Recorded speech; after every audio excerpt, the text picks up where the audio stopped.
How to use auto clicker on iPhone. If you want to enable auto clicker on your iPhone, then what you need to do is first open up your settings. After that, scroll down, go with accessibility, and then scroll down and go with switch control. In the middle of the screen, you'll have an option of switches. Tap on it.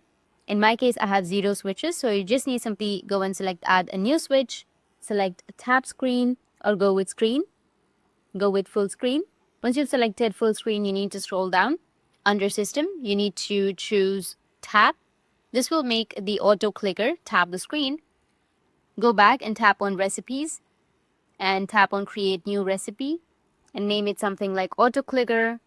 Tap on assign a switch, choose full screen, then select custom gesture. Now tap on the screen where you want the auto clicker to click repeatedly. Once you're satisfied with the gesture, hit the save at the top right. Go back to launch the recipe at the bottom and then select auto clicker. Once you've selected auto clicker, you can go back, return to the switch control menu, scroll to the bottom and then select accessibility shortcut and enable switch control.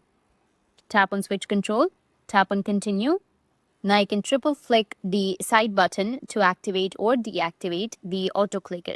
Triple click the side button to activate the auto clicker recipe. Tap the screen once and the auto clicker will start tapping in the custom gesture pattern you created. To stop it, triple click the side button again. Tap on OK, and as you can see that it will click all of that.